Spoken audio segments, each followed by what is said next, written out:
نکاح کو ہم لوگوں نے مشکل بنا رکھا ہے، اس کی وجہ سے حالات خراب ہو رہے ہیں، اور مشکل کئی طرح سے بنایا ہے، جہیز کے لیے بھی، جہیز کی طرف سے بھی کہ جہیز بڑا دینا ضروری ہے، اور دعوتوں کی طرف سے کہ صاحب ہزاروں آدمیوں کا کھانا کرنا ضروری ہے، اور اس کے علاوہ طرح طرح کی پابندیاں۔ نقصان یہ ہو رہا ہے کہ ایک تو گناہ بڑھ رہے ہیں۔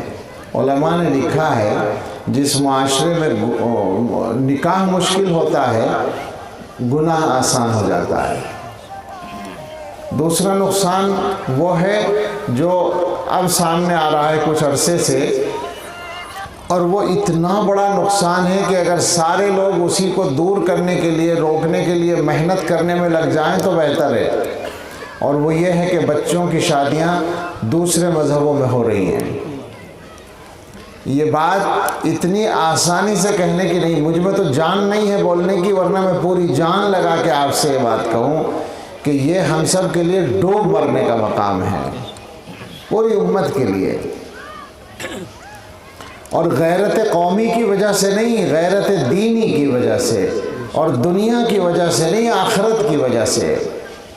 بچوں کے سلسلے میں ہر ماں باپ کی محبت ایسی ہوتی ہے کہ ایک کانٹا بھی بچوں کے چبھ جائے تو ہمیں تکلیف ہوتی ہے، ان بچوں کو جہنم میں بھیجنے کا انتظام ہو رہا ہے اور ہمیں کوئی گھبراہٹ نہیں ہے۔ اس پر بہت دیر بات ہو سکتی ہے، آج کل حالات بہت سنگین ہیں، اور میرا اندازہ ہے جتنی مجھے معلومات ہیں کہ ہندوستان میں 10-20 کیس روزانہ ہو رہے ہیں، 10-20۔ ایک صرف بمبئی کے بارے میں نے پچھلے مہینے سنا تھا، بمبئی بڑا شہر ہے، 2 کروڑ کے قریب آبادی ہے، تو بمبئی میں روزانہ 3-4 کیس ہو رہے ہیں، اکیلے شہر بمبئی میں۔ سمجھ رہے ہیں نا کہاں کے کیس ہو رہے ہیں؟ ہماری بچیاں دوسروں کے یہاں عدالتوں میں رجسٹرڈ ہو رہے ہیں۔ تو آپ سوچیں ذرا، یہ رکنا چاہیے یا نہیں؟ اور کتنا خطرناک معاملہ ہو چکا ہے، کتنا نقصان ہو چکا ہے۔ میں نے بتایا ایک ضلع کی رپورٹ جمعیت علماء کی میٹنگ میں عاملہ میں بتائی گئی تھی، دلی سے ملا ہوا ایک ضلع ہے، اس میں 18 مہینے میں 1200، صرف 18 مہینے میں 1200 کیس۔